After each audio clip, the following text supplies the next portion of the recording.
Hello everyone, welcome to Learner B. I am Shivani Chauhan. इस video में हम लोग देखेंगे क्लास 9th सिविक्स या फिर आप पॉलिटिकल साइंस जो है आपकी इलेक्टोरल पॉलिटिक्स वाली जो किताब है चैप्टर 4 उसका वर्किंग ऑफ इंस्टीट्यूशंस हम लोग देखेंगे। इससे पहले के सारे चैप्टर्स कवर हैं और फिर इसके साथ आप लोग का 5th चैप्टर तो हट ही गया सिलेबस से अभी। तो ये देखते हैं। ओवरव्यू में हम लोग को कहते हैं कि डेमोक्रेसी जो है, इससे पहले हमने चैप्टर्स में देखा कि डेमोक्रेसी क्या होती है। अगर डेफिनेशन हम लोग को मांगते हैं, हम लोग देते हैं अगर डेफिनेशन, तो कि भाई रूलर्स लोगों के द्वारा इलेक्ट किए जाते हैं, वो डेमोक्रेसी है। बट सिर्फ और सिर्फ रूलर्स को इलेक्ट कर देना ही डेमोक्रेसी नहीं है। डेमोक्रेसी में रूलर्स जो होते हैं, जो कानून बनाते हैं, जो नेता होते हैं, उनको कुछ रूल, कुछ कानून और कुछ प्रोसीजर्स को फॉलो भी करना होता है। उनको कुछ इंस्टीट्यूशंस के अंदर रह करके काम करना होता है। अब ये इंस्टीट्यूशंस कौन कौन से हैं ये हम देखेंगे। ये चैप्टर हम लोगों को बताएगा। इस चैप्टर में हम पढ़ेंगे working of such institutions in a democracy. एक डेमोक्रेसी में जो इंस्टीट्यूशंस होते हैं किस तरीके से काम करते हैं, हम लोग समझने की कोशिश करेंगे by looking at the manner in which major decisions are taken and implemented in our country. हम देखेंगे कि किस तरीके से हमारे देश में चीज़ें होती हैं, कैसे कानून बनाए जाते हैं, कैसे उन कानूनों को इम्प्लीमेंट किया जाता है, किस तरीके से फिर हम देखेंगे कि कैसे डिस्प्यूट्स, जो झगड़े होते हैं, वो सुलझाए जाते हैं और जो डिसीजंस लिए हैं या जो दिक्कतें हुई हैं, किस तरीके से उनको, अगर कुछ झगड़े हो गए हैं, कुछ दिक्कतें आ गई हैं, कैसे उनको सॉल्व किया जाता है। हम लोग ये भी देखेंगे कि कैसे इंस्टीट्यूशंस जैसे कि लेजिस्लेचर, एग्जीक्यूटिव एंड जुडिशरी, तो ये लेजिस्लेचर होते हैं जो कानून बनाते हैं, एग्जीक्यूटिव कानून को इम्प्लीमेंट करवाते हैं। कानून बन गया, अब कानून को लागू भी तो करवाना है। और अगर उन कानूनों में कोई दिक्कत आती है, लोगों को परेशानी होती है, तो लोग कहाँ जाएंगे? लोग जाएंगे जुडिशरी के पास। तो हमारे देश के बेसिकली 3 इंस्टीट्यूशंस हैं, लेजिस्लेचर, एग्जीक्यूटिव एंड जुडिशरी। अब ये तीनों इंस्टीट्यूशंस कैसे अपने आप में काम करते हैं और कैसे ये एक दूसरे पे डिपेंड करते हैं, ये हम इस चैप्टर में देखेंगे। हम लोगों ने देखा हुआ है कि ये इन इंस्टीट्यूशंस के बारे में पिछली क्लासेस में भी। हेयर हम लोग इस चैप्टर में एक समरी टाइप के देखेंगे और आगे बढ़ेंगे, कुछ और बड़ी क्वेश्चंस का सामना करेंगे कि भाई ऐसा क्यों होता है और वैसा क्यों होता है। कुछ क्वेश्चंस के हम लोग आंसर्स में देखेंगे कि हर क्वेश्चन, हर इंस्टीट्यूशन किस तरीके से काम करता है, कैसे इंस्टीट्यूशन काम होता है, कौन कौन से इंस्टीट्यूशन एक दूसरे से कनेक्ट है और ये तीनों इंस्टीट्यूशन आपस में कैसे कनेक्टेड हैं और कैसे इनकी जो फंक्शनिंग है, मतलब हमारा देश डेमोक्रेसी है पर ये 3 इंस्टीट्यूशन अपने आप में कैसे डेमोक्रेटिक हैं, किस तरीके से इसमें लोकतंत्र की तरह सब मिलकर के काम करते हैं। बेसिक ऑब्जेक्टिव क्या है इन इंस्टीट्यूशन का, भाई वर्क जो हो रहा है गवर्नमेंट में, उस गवर्नमेंट के काम में ये तीनों इंस्टीट्यूशन कैसे हेल्प कर रहे हैं या क्या काम कर रहे हैं। कई बार हम लोगों को we compare these with similar institution in other democracies. हम लोग जो दूसरे देशों में डेमोक्रेसी चल रही हैं, तो वहाँ के में जो जुडिशरी है, वहाँ जो नेता हैं वो कैसे काम कर रहे हैं, वो भी हम लोग कंपैरिजन करते हैं। इस चैप्टर में हम लोग काफ़ी सारे एग्जाम्पल्स से देखेंगे कि नेशनल लेवल पर, जिसको हम लोग सेंट्रल गवर्नमेंट कहते हैं, यूनियन गवर्नमेंट भी कहते हैं या फिर सिर्फ गवर्नमेंट कहते हैं, तो national government, central government, union government या फिर सिर्फ गवर्नमेंट, ये सारे के सारे हम लोग सरकार जिसे कहते हैं वो केंद्र की सरकार है, सेंट्रल गवर्नमेंट के लिए बोलते हैं। इस चैप्टर में हम लोग काफ़ी सारे एग्जांपल्स देखेंगे सेंट्रल गवर्नमेंट के, स्टेट गवर्नमेंट के, कि किस तरीके से वो काम करती हैं। अब आता है how is a major policy decision taken. तो जो मेजर बड़े बड़े पॉलिसी डिसीजंस लिए जाते हैं वो किस तरीके से लिए जाते हैं। तो हम एक बहुत अच्छा एग्जांपल देखेंगे मंडल कमीशन का, जिसने 27% रिजर्वेशन दिया था ओबीसी को, अदर बैकवर्ड क्लासेस को। तो देखेंगे अगस्त 13, 1990 को गवर्नमेंट ऑफ इंडिया ने एक इशू करा था ऑर्डर। ये ऑर्डर था एक ऑफिस मेमोरेंडम। तो ऑफिस मेमोरेंडम का मतलब होता है कि एक ऑफिस है, गवर्नमेंट के काफ़ी सारे ऑफिसेज है, उस ऑफिस ने एक सरकारी एक तरह से नियम सा बनाया है या फिर कोई कानून जो आया है उसको लागू करने के लिए एक पेपर वो लोग निकालते हैं। तो ये बाकी सारे गवर्नमेंट ऑर्डर जैसा ही था, इसके पास एक नंबर था, इसके पास एक डेट थी। और ये ऑर्डर किसने साइन किया था? जॉइंट सेक्रेटरी, जो कि एक आईएएस ऑफिसर होते हैं काफ़ी हाई लेवल के, एक वो जॉइंट सेक्रेटरी से department of personnel and training in the ministry of personnel public grievances and pension signed the order. तो जो जॉइंट सेक्रेटरी थे मिनिस्ट्री ऑफ पर्सनल, देखिए बहुत सारी मिनिस्ट्रीज़ होती हैं, आप ये भी एक मिनिस्ट्री है, ministry of personnel public grievances and pension. ये जो है जितनी भी सरकारी नौकरी या फिर जो लोग भी नौकरियां करते हैं उनमें सैलरी कैसे जा रही है, उनकी पेंशन जो जाती हैं, या फिर ग्रीवियंसेस, पब्लिक ग्रीवियंसेस, जो इन लोगों को कुछ प्रॉब्लम्स अगर आ जाती हैं तो वो सारा का सारा काम हैंडल करने का इनका ही होता है। ऐसी सरकारी काफ़ी सारी मिनिस्ट्री होती है, जैसे आप लोग रक्षा मंत्रालय सुनते हैं, विदेश मंत्रालय सुनते हैं, जैसे कि defence ministry, foreign ministry, home ministry. तो काफ़ी सारी मिनिस्ट्रीज़ होती है हमारी सरकार में, हमारी गवर्नमेंट में। तो उसमें से एक मिनिस्ट्री है जिसने ये ऑर्डर पास किया था। अब ये ऑर्डर काफ़ी छोटा सा था, लगभग एक ही पेज का था, और एक ऑर्डिनरी सर्कुलर जो सरकार जारी करती ही रहती है, या फिर आपके स्कूल के नोटिस बोर्ड पे एक जो पेपर चिपका हुआ मिल जाता है आपको बहुत ज़्यादा कई बार, इस तरीके का ही एक ऑर्डर था, और मतलब गवर्नमेंट के काम डे टू डे काम का एक हिस्सा था। बट ये काफ़ी इंपॉर्टेंट था और कंट्रोवर्शियल रहा बहुत सालों तक, मतलब बहुत सालों तक इस पे केस चले, देश में दंगे तक हो गए, लोगों ने खुद को जला तक लिया इस ऑर्डर के बाद। तो क्या हुआ था इसमें ऐसा, अभी हम आगे देखने वाले हैं। इस ऑर्डर में लिखा हुआ है, ये देखिए, 27% reservation for socially and educationally backward classes in civil post and service. तो 27% रिजर्वेशन दे दिया गया था ओबीसी को, ठीक है, या फिर socially and economically backward SEBC को, socially and economic, bar bar economically निकल रहा है, socially and educationally backward classes को 27%, 27% आरक्षण रिजर्वेशन दे दिया गया था। और ये रिजर्वेशन किसके कहने पर दिया था, या फिर कौन सी, हमारे देश में ना देखिए कोई भी काम होता है उससे पहले कुछ कमेटियां बिठाई जाती हैं, कुछ कमीशंस बनाई जाती हैं। तो मंडल कमीशन की रिपोर्ट के आधार पर ये जो रिजर्वेशन है वो दिया गया था। तो इसमें देखिए यही पूरा का पूरा जो लेटर है ये बताया गया था कि मल्टीपल अनरिलेटिंग सोसाइटी, हमारे देश की बहुत ही मतलब मल्टीपल सी सोसाइटी है, काफ़ी तरह तरह के लोग यहाँ पे रहते हैं, तो सबको सोशल जस्टिस मिल सके, सबको न्याय मिल सके, इसलिए एक सेकंड बैकवर्ड क्लासेस कमीशन बैठाई गई थी जिसका नाम था मंडल कमीशन। और इसको गवर्नमेंट ने एस्टैब्लिश किया था ये इस काम से कि भाई देखा जाए कि देश में क्या चल रहा है। और मंडल कमीशन ने अपनी रिपोर्ट 1980 में सबमिट कर दी थी। गवर्नमेंट ने इस रिपोर्ट को काफ़ी केयरफुली पढ़ा और इसकी रिकमेंडेशंस को देखा, और रिकमेंडेशन में इसकी मंडल कमीशन ने कहा था कि सोशली और एजुकेशनली बैकवर्ड क्लासेस जो है, जो आज भी कुछ ऐसी कास्ट है जो ना SC में आती हैं ना ही ST में आती हैं, बट उनको सामाजिक न्याय की ज़रूरत है, उनके पास पैसा नहीं है, उनको पढ़ाई लिखाई की ज़रूरत है, उनको जॉब्स में आरक्षण देने की ज़रूरत है। तो इस तरीके की जो कुछ कास्ट थी उनको आइडेंटिफाई किया गया और उनको रिजर्वेशन दिया गया। तो 27% of the vacancies in the civil post, जितनी भी सरकारी नौकरियां होती हैं उसमें रिजर्वेशन दिया जाएगा socially and educationally backward classes को। तो ये उसमें लिखा गया था, reservation for other backward classes in civil post and services of the government. तो 1993 में ये कानून पूरा तरीके से पास कर दिया गया था। अब हमें बताते हैं ये ऑर्डर अनाउंस किया था, तो ये एक मेजर पॉलिसी डिसीजन था। इसमें हमारे देश की सरकार में, इवन हमारे देश की राजनीति में भी बहुत बड़ा बदलाव लेकर के आए थे, क्योंकि रिजर्वेशन था भाई, आरक्षण तो बहुत ही हॉट मुद्दा रहता है हमेशा। तो ऐसा कहा गया इस ऑर्डर के अकॉर्डिंग 27% वैकेंसीज जो कि सरकार निकालेगी वो रिजर्व होंगी socially and educationally backward classes के लिए। SEBC is another name for those people who belong to caste that are considered backward by the government. तो SEBC, socially and educationally backward class, ऐसी कुछ कास्ट हैं, ऐसी कुछ जातियां हैं जिनको हमारी सरकार मानती है कि भाई ये पिछड़ गई हैं, सदियों से पिछड़ी हुई रही हैं, इनको जॉब में रिजर्वेशन दिया जाएगा। और अभी तक मतलब 1990 के टाइम से पहले जब OBC को रिजर्वेशन दिया गया, उससे पहले सिर्फ और सिर्फ SC और ST को ही रिजर्वेशन दिया जाता था। अब जो है OBC को भी रिजर्वेशन दिया गया जॉब्स में 27%। द डिसीजन मेकर्स, अब डिसीजन लिया गया। तो ये जो मेमोरेंडम बनाया गया ये डिसाइड किसने किया, क्लियरली एक ये काफ़ी बड़ा डिसीजन था, और सिर्फ एक पर्सन, जिस इंसान ने, जिस जॉइंट सेक्रेटरी ने इस पर साइन किया था, सिर्फ उसने तो ये काम किया नहीं था। ऑफिसर तो एक सिर्फ और सिर्फ एक इम्प्लीमेंटिंग एजेंसी था, ठीक है, जो कि minister of personal grievances and pensions, ठीक है, इन लोगों ने मतलब क्या क्या सिर्फ एक साइन किया था। बट ये जो डिसीजन था ना ये बहुत ही मतलब एक बड़ी रिपोर्ट के बाद, काफ़ी डिस्कशंस के बाद लिया गया था। तो आप लोगों ने इसे प्रीवियस क्लासेस में काफ़ी सारे पॉइंट्स पढ़े हैं, जैसे कि president is the head of the state. President हमारे देश में, हमारी देश एक पार्लियामेंट्री फॉर्म ऑफ गवर्नमेंट है, इसमें प्रेसिडेंट हेड ऑफ स्टेट होता है। देखिए स्टेट का क्या मतलब है, हमारा देश जो है ना, कंट्री, जिसको हम कंट्री बोलते हैं, उसको हम लोग कई बार इंग्लिश में स्टेट भी बोल देते हैं। आप ये वाला स्टेट मत समझिए राज्य वाला, जैसे कि उत्तर प्रदेश, बिहार, केरल, तमिलनाडु, ये वाले राज्य नहीं। स्टेट का मतलब यहाँ पर STATE, इस केस में पूरे देश की बात की जा रही है। तो हमारे देश का जो फॉर्मल हेड है, मतलब नाम के तौर पर या फिर सिर्फ किताबों के नाम पर जो फॉर्मल हेड है ना हमारे देश की सबसे बड़ी अथॉरिटी, वो प्रेसिडेंट है। बट सारे कामों के लिए हमारे देश की सबसे बड़ी अथॉरिटी है प्राइम मिनिस्टर।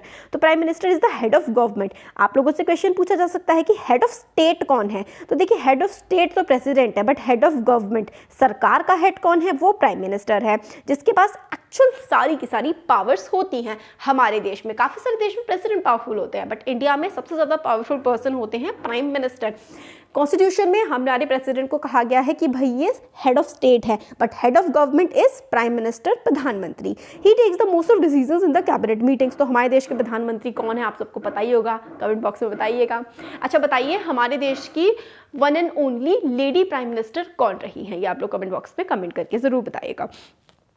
तो प्राइम मिनिस्टर जो होते हैं वो हेड होते हैं गवर्नमेंट के और एक्चुअली सारी की सारी पावर्स को एक्सरसाइज करते हैं। वो सारे मेजर डिसीजन लेते हैं कैबिनेट की मीटिंग्स में। भी कैबिनेट मीटिंग क्या होती है, देखिए क्या है ना, आप लोगों ने सुना होगा एक प्रधानमंत्री होते हैं हमारे प्राइम मिनिस्टर, इनके बहुत सारे मंत्री होते हैं, जैसे कि बहुत सारे मंत्रालय होते हैं। आप न्यूज़ वगैरह देखते होंगे तो आपने देखा होगा कि लॉ मिनिस्ट्री होती है, होम मिनिस्ट्री होती है, डिफेंस मिनिस्ट्री होती है, और फिर उसके बाद फॉरेन मिनिस्ट्री होती है, एजुकेशन मिनिस्ट्री होती है। तो इन सारी मिनिस्ट्री के जो लीडर्स होते हैं ना, उनको हम लोग कैबिनेट मेंबर्स कहते हैं। सरकार की एक कैबिनेट होती है, मतलब प्राइम मिनिस्टर के कुछ जो टॉप के मिनिस्टर्स होते हैं ना, वो सब मिल करके एक कैबिनेट बनाते हैं। तो कैबिनेट की मीटिंग्स होती है, उसमें सारे डिसीजन लिए जाते हैं। तो पार्लियामेंट, अब हमारे देश की जो है संसद है, जिसको इंग्लिश में पार्लियामेंट कहा जाता है, हमारे देश की पार्लियामेंट के दो हाउस हैं, एक है लोकसभा और एक है Rajya Sabha. Prime minister must have the support of a majority of Lok Sabha members. तो जिसको अगर प्रधानमंत्री बनना है उसको ज़्यादातर जो लोकसभा के सदस्य हैं उनका सपोर्ट होना चाहिए, मतलब जो मेजॉरिटी पार्टी है उससे ही प्राइम मिनिस्टर बनते हैं। So well all the people involve in the decision making the office of memorandum. हाँ जी, जितने भी सारे के सारे लोग हैं ना, इतने सारे लोगों ने मिलकर के वो मेमोरेंडम पे डिसीजन लिया था, तब जाके वो मेमोरेंडम आया था। This office memorandum was the culmination of a long chain of events. भाई ये एक मेमोरेंडम आया, इसमें बहुत सारी चीज़ें इससे पहले हो चुकी थी। गवर्नमेंट ऑफ इंडिया ने अपॉइंट करी थी सेकेंड बैकवर्ड क्लास कमीशन 1979 में। अगर आप लोगों को पता है कि फर्स्ट बैकवर्ड क्लास कमीशन कब लगाई अपॉइंट की गई थी तो बताइएगा कमेंट बॉक्स में। तो second backward class commission appoint की गई थी 1979 में और इसको हेड किया था बीपी मंडल ने। तो सेकंड बैकवर्ड क्लासेस कमीशन 1979 में बनाई गई थी और इसको जो हेड किया था ना, इसके हेड थे BP Mandal. Hence it was popularly called the Mandal commission. तो बीपी मंडल इसके हेड थे मंडल कमीशन के, इसलिए इसको मंडल कमीशन कहा गया था। और इससे कहा गया था इस कमीशन से कि आइडेंटिफाई करो कि देश में कितने socially and educationally backward classes हैं और रेकमेंड करो कुछ ऐसे स्टेप ताकि ये जो सोशली और एजुकेशनली बैकवर्ड क्लास है इसका हम लोग उत्थान कर सके। तो कमीशन ने अपनी रिपोर्ट दी थी 1980 में और काफ़ी सारी रिकमेंडेशन दी थी कि भाई इस तरीके से सरकार इन जातियों के लिए काम कर सकती है। उन सारी रिकमेंडेशंस में से एक रिकमेंडेशन ये भी थी कि 27% रिजर्वेशन दिया जाए इन सारी कास्ट को गवर्नमेंट जॉब्स में। रिपोर्ट की जो रिकमेंडेशंस थी वो पार्लियामेंट में भी डिस्कस की गई थी। कई सालों तक पार्लियामेंटेरियंस और काफ़ी सारी पार्टीज डिमांड करती रही कि भाई इस कमीशन की जो रिकमेंडेशंस हैं, मंडल कमीशन ने कहा है कि 27% रिजर्वेशन दो लोगों को, इसको इम्प्लीमेंट किया जाए। फिर आया लोकसभा का इलेक्शन 1989 का। देखिए कमीशन बैठाई गई थी कब? कमीशन बैठाई गई थी बहुत पहले 1979 में और इम्प्लीमेंटेशन 1989 में, 10 साल बाद किया गया इसका। तो 1989 में लोकसभा का जो इलेक्शन था उसमें जनता दल जो पार्टी थी उनका इलेक्शन मैनिफेस्टो था कि अगर उनको वोट मिलेगा, अगर उनको सत्ता में वो लोग आएंगे जनता पार्टी के लोग, तो उनको मंडल कमीशन की जो रिपोर्ट है कि भाई 27% रिजर्वेशन दिया जाएगा ओबीसी को, इसको वो लोग लागू कर देंगे। Janata Dal did form the government, Janata Dal की सरकार बनी और उनके लीडर उस समय के प्राइम मिनिस्टर थे VP Singh. VP Singh prime minister थे। उन्होंने काफ़ी सारे, सत्ता में आते ही काफ़ी सारे उन्होंने स्टेप्स लेने शुरू कर दिए। President of India in his address to the parliament announced the intention of the government. President ने अनाउंसमेंट करी, बताया कि मंडल कमीशन क्यों लागू किया जा रहा है हमारी सरकार के द्वारा। 6 अगस्त 1990 को यूनियन कैबिनेट ने फाइनल डिसीजन लिया कि भाई जितनी भी मंडल कमीशन की रिकमेंडेशंस हैं उसमें से काफ़ी सारी मान ली जाएंगी। नेक्स्ट डे जो वीपी सिंह थे उन्होंने इन्फॉर्म किया पार्लियामेंट को कि भाई ये डिसीजन जो है लिया जा रहा है और दोनों हाउसेस को बता दिया गया। कैबिनेट का डिसीजन जो है department of personnel and training को भेजा गया और जो उसके सीनियर ऑफिसर्स थे उन्होंने एक पूरा ऑर्डर ड्राफ्ट कर दिया, मतलब पूरा ऑर्डर बना दिया एक पेज का, जो हमने सबसे पहले पेज पे देखा था। फिर एक ऑफिसर जो कि जॉइंट सेक्रेटरी थे उन्होंने सरकार के बिहाफ में, सरकार के नाम पर उस ऑर्डर को साइन कर दिया। कुछ महीनों बाद मोस्टली हॉटली डिबेटेड इशू था, मतलब सबसे ज़्यादा इस इशू पर डिबेट की जाती थी न्यूज़पेपर और मैगजीन। देखिए, no reservation for this quota, amid the riot date. Riot का मतलब होता है दंगे, दंगे भड़क गए थे देश में। Reserve for the outstanding butter classic, तो अमूल ने ऐसे कार्टून बनाए थे। तो काफ़ी ज़्यादा अलग अलग व्यूज़ लोग इस पर दे रहे थे। वाइड स्प्रेड टेस्ट हुए, मतलब दंगे हुए, बहुत ही ज़्यादा आंदोलन हुए कि भाई ये क्या हो रहा है। दंगे वॉयलेंट भी हो गए, लोगों ने खुद को जला तक लिया था। तो काफ़ी ज़्यादा डिबेट होने लगा कि भाई जॉब की अपॉर्चुनिटीज़, आप 27% रिजर्वेशन जो है वो ओबीसी को दे देंगे, और आपने 14% दे रखा है एसटी को, आपने 17% या 18% दे रखा है एसटी को, तो भाई 50% तो आपने रिजर्वेशन ही दे दिया। 50% सीटें आपकी जनरल लोगों के लिए बची। तो मतलब आप ऐसा कैसे कर रहे हैं। तो कुछ लोगों को लगा कि ये सही नहीं है, कुछ को लगा कि जो एग्जिस्टेंस इनइक्वालिटी हैं लोगों के देश में, मतलब हमारे देश में वैसे ही असमानताएं बहुत ज़्यादा हैं, और रिजर्वेशन अगर कुछ जॉब्स में लोगों को दिया जाएगा तो ये असमानताएं और ज़्यादा बढ़ेंगी। लोगों को लगा कि ये फेयर अपॉर्चुनिटी जो है, मतलब कि सबको नौकरी पाने का अधिकार है, कुछ लोगों को आप रिजर्वेशन दे देंगे तो ये चीज़ सही नहीं होगी। ये गवर्नमेंट किस तरीके से इम्प्लीमेंट कर रही है। कुछ लोगों को लगा था कि अनफेयर है, as it would deny equality for opportunity. कुछ को लगा था कि भाई अपॉर्चुनिटी मिलेगी, क्योंकि जिन लोगों को ये अब रिजर्वेशन दिया जा रहा है उनके साथ तो सदियों से बुरा हुआ है। वो कास्ट तो बहुत ज़्यादा गरीब है, इसलिए उनको रिजर्वेशन मिलना चाहिए, कुछ कहते थे। कुछ कास्ट का मानना था, कुछ लोगों का मानना था कि भाई ये तो फिर इनइक्वालिटी है, ऐसे आप 50% रिजर्वेशन देंगे तो कैसे काम चलेगा। तो बहुत ज़्यादा दंगे इसके भड़क गए थे। तो कहा गया कि लोगों को जॉब मतलब डिनाई हो जाएगी, क्योंकि उनको क्वालिफिकेशन उनको ज़्यादा रखनी पड़ेगी किसी एक हाई कास्ट को, और बाकी दूसरी कास्ट जो हैं वो कम नंबरों में ही वो जॉब्स हासिल कर पाएंगी। तो फिर लगा वो कुछ लोग कहने लगे कि कास्ट की जो फीलिंग है वो बहुत ज़्यादा बढ़ा देगी कि भाई ये कास्ट उसकी है, वो कास्ट उसकी है, और जो हमारे देश की एकता और अखंडता है उस पर बहुत ज़्यादा सवाल उठेंगे, या फिर वो पीछे रह जाएगी हमारे देश की एकता। इस चैप्टर में हम ये डिस्कस नहीं करेंगे कि ये जो डिसीजन था मंडल कमीशन का ओबीसी का रिजर्वेशन लाने का, ये सही था या गलत था। हम ये देखेंगे कि किस तरीके से हमारे देश में बेसिकली डिसीजंस लिए जाते हैं, फैसले लिए जाते हैं हमारी सरकार में, और हु रिजॉल्व दिस डिस्प्यूट। अब ये दंगे भड़क गए, दिक्कतें हो गई, अब इस दिक्कत को ठीक किसने किया। आपको पता है कि सुप्रीम कोर्ट है हमारे देश में, हाई कोर्ट है, वो डिस्प्यूट सेटल करने का काम करते हैं। अगर कोई लोगों के बीच में, सरकारों के बीच में दिक्कतें आ जाती हैं तो सुप्रीम कोर्ट या हाई कोर्ट वो दिक्कतें सुलझाते हैं, और इसीलिए काफ़ी सारे केस वगैरह जो है वो भी फाइल किए जाते हैं। They appeal to the court to declare the order invalid and stop its implementation. तो लोगों ने, कुछ सरकारों ने, लोगों ने कहा कि भाई ये सरकार ने जो डिसीजन लाया ना, जो लोग दंगे कर रहे थे या फिर कह रहे थे गलत है, सुप्रीम कोर्ट में, हाई कोर्ट में जाके लोगों ने कहा कि भाई ये सरकार का ऑर्डर वापस लिया जाए। तो सुप्रीम कोर्ट ने बहुत सारे केसेस क्योंकि सुप्रीम कोर्ट के पास आ गए थे कि लोग कह रहे थे कि रिजर्वेशन की पॉलिसी हटाई जाए, तो सरकार ने सुप्रीम कोर्ट ने बहुत सारे केसेस को इकट्ठा किया और एक केस बनाया, Indira Sawhney versus the Union of India. Indira Sawhney और सरकार के खिलाफ का केस हो गया। 11 जजेस ऑफ द सुप्रीम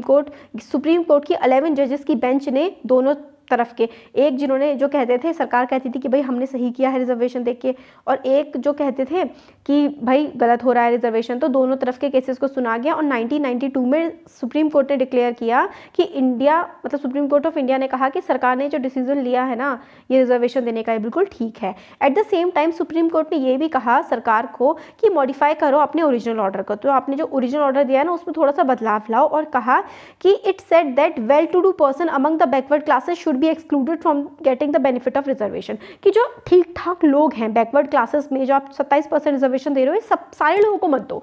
जो ठीक है उस सेम कास्ट के लोग हैं बट वो बेटर ऑफ है, वो अच्छा कमा रहे हैं, उनको आप रिजर्वेशन मत दो। तो क्रीमी लेयर का कॉन्सेप्ट बना दिया। क्रीमी लेयर मतलब क्रीम मतलब अच्छा पार्ट, जो उन पर्टिकुलर कास्ट का, सपोज करिए एक ए कास्ट है, उसको वो ओबीसी है, एक पर्सन है ए कास्ट का, और ये ए कास्ट ओबीसी में आती है, बट ये पर्सन साल के 50 लाख रुपए कमाता है। अब जो इंसान 50 लाख रुपए कमा रहा है उसको रिजर्वेशन की ज़रूरत क्या है। तो जो हमारी सुप्रीम कोर्ट है उसने कहा कि इसको हटा दो, इसको ओबीसी का फ़ायदा मत लेने दो, ओबीसी के आरक्षण का।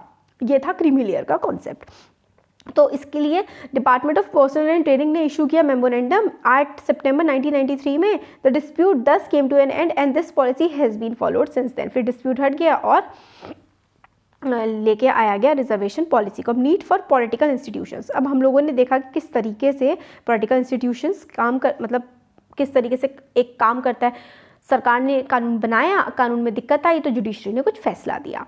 ये हमने देखा। अब नीड फॉर पॉलिटिकल इंस्टीट्यूशन, अभी पॉलिटिकल इंस्टीट्यूशंस की ज़रूरत क्या है, हम लोगों ने देखा एक एग्जाम्पल में कि किस तरीके से गवर्नमेंट वर्क करती है। गवर्निंग अ कंट्री काफ़ी सारे, एक देश को चलाने में काफ़ी सारे काम करने होते हैं। एग्जाम्पल के लिए government is responsible for ensuring security to the citizens and providing facilities for education and health to all. अब गवर्नमेंट को, हमारी सरकार को देश के लोगों को सुरक्षा भी प्रदान करनी होती है, पुलिस होती है, आर्मी होती है, देश के लोगों को पढ़ाई भी करवानी है, एजुकेशन देनी है बच्चों को, हेल्थ की फैसिलिटीज़ प्रोवाइड करनी है, ये टैक्स कलेक्ट करती है, काफ़ी सारे सरकार टैक्स कलेक्ट करती है ना, और ये जो पैसा इकट्ठा होता है ये बहुत सारा लगाया जाता है डिफेंस पर, देश को बचाने के लिए, देश में डेवलपमेंट लाने के लिए, है ना। काफ़ी सारे जो स्कीम्स और पॉलिसीज़ इम्प्लीमेंट करती है, फॉर्मुलेट करती है, वेलफेयर स्कीम लाती है गरीब लोगों के लिए। और कुछ पर्सन होते हैं जो डिसीज़न लेते हैं कि किस तरीके से ये एक्टिविटीज़ कराई जाएंगी। कुछ पर्सन्स होते हैं, ये मतलब कुछ लोग होते हैं जो क्या क्या होना है ये कानून बनाते हैं, कुछ लोग होते हैं कानून को इम्प्लीमेंट करवाते हैं, और कुछ लोग ऐसे भी होते हैं जो देखते हैं कि भाई कुछ गड़बड़ तो नहीं हो गई, तो जो कानून बनाते हैं वो लेजिस्लेचर, जो कानून को इम्प्लीमेंट कराते हैं वो एग्जीक्यूटिव, और देखते हैं कुछ गड़बड़ तो नहीं हो गई वो होती है जुडिशरी, कि भाई सब कुछ सही चल रहा है ना, अब केस करने तो जुडिशरी बताएगी कि क्या सही है क्या गलत है। तो इसलिए इम्पॉर्टेंट है कि भाई ये जो चीज़ें हैं ना ये सही तरीके से चलती रहें। So to attend to all these task several arrangements are made in the all modern democracy. तो हम लोगों ने देखा कि ये जो इंस्टीट्यूशंस होते हैं यही सारे काम करते हैं, कानून बनाना, कानून लागू करवाना, कुछ गड़बड़ हो गई तो उसे ठीक करना। तो डेमोक्रेसी वर्क्स वेल जब ये सारे के सारे जो इंस्टीट्यूशन हैं ये अपना काम सही से करें जो इनको दिए गए हैं। कॉन्स्टिट्यूशन किसी भी कंट्री का कुछ बेसिक रूल और कुछ पावर देता है and functions for each institution. हमारे संविधान में एग्जीक्यूटिव, लेजिस्लेचर, जुडिशरी तीनों के लिए कुछ काम और कुछ कानून बताए गए हैं कि इस तरीके से काम करेंगे। जैसे कि प्राइम मिनिस्टर और cabinet are institution that take all important policy decision. तो प्राइम मिनिस्टर और कैबिनेट, सरकार ही तो सारे के सारे कानून बनाती है, और जितने भी कानून हैं उनको सही तरीके से वो चल रहे हैं, क्या हो रहा है, ये सारा का सारा काम हमारे देश में प्रधानमंत्री और बाकी सारे मंत्रियों का होता है। सिविल सर्वेंट्स, IAS ऑफिसर्स और बाकी सारे जितने भी ऑफिसर्स होते हैं वो साथ में मिलकर के काम करते हैं और इम्प्लीमेंट करवाते हैं। जो मिनिस्टर्स ने ठीक है कानून बना दिए, इम्प्लीमेंट करवाने का काम तो IAS ऑफिसर्स का या बाकी सारे जितने भी अधिकारी होते हैं उनका होता है। सुप्रीम कोर्ट एक इंस्टीट्यूशन होता है जहाँ पे सिटीजन्स या फिर सरकार के बीच में कोई दिक्कत आ जाए, सिटीजन्स के बीच आपस में कोई दिक्कत आ जाए, उस झगड़े को सुलझाने का काम, केस में वर्डिक्ट्स देने का काम किसका होता है, सुप्रीम कोर्ट का होता है। तो can you think of some other institution, कुछ और एग्जाम्पल आप लोग सोच सकते हैं, बहुत सारे होते हैं, जैसे CBI हो गया, है ना।